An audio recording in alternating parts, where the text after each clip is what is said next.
Vy víte, jak pohlížím tady na nějakou hierarchii mistrovských čísel. Často se mě lidi ptají na to, a co vy říkáte na mistrovské číslo a řekněte nám k tomu víc a v čem jsou jako prostě výjimečné tyhle ty 11, 29. No, jest tak, že některé prameny numerologické to uvádějí, že 11, 29 nebo 38 jsou mistři. Já se na to takhle nedívám. Všichni jsme mistry sami sobě, takhle k tomu přistupuju. Já pracuju s jedním číslem a budeme pracovat se sakrální čakrou, která je úzce s tou životní dvojkou spjata. Že se buď těch emocí v těch rodech bylo moc, anebo nebyly vůbec, protože byly potlačovány. A nesmělo se třeba o nich mluvit, nebo se o nich neumělo mluvit. A tohle to všechno se vlastně do té vaší dvojky opírá.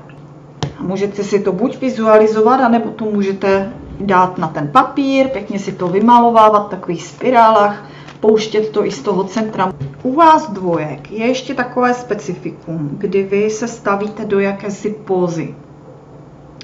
Tam je totiž touha po té dokonalosti. Být jako v těch očích těch druhých lidí, ten skvělý, dokonalý, hodný, vlídný, dosaďte si. Jo? Zkuste se sami sebe zeptat, dělám to, mám tam tu touhu po té dokonalosti. Ono s tím jde v ruku v ruce takový ten pocit se zavděčit těm druhým. No, pocit selhání.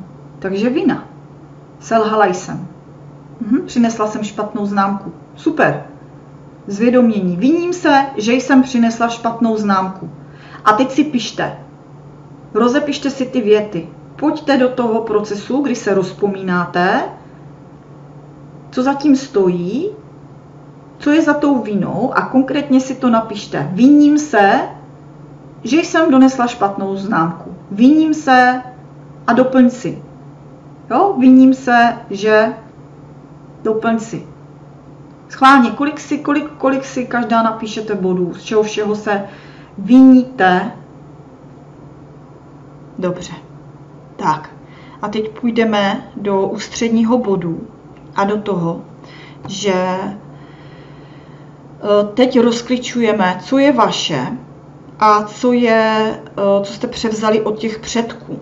Co se do vás opřelo, co se do vás opírá, co se do té vaší dvojky opírá ze strany těch předků. Takže my je teďkom požádáme. Požádejte svoje předky o podporu a o vedení. Uměli se za sebe postavit? Umíš se i ty za sebe postavit? Umíš říct třeba ne?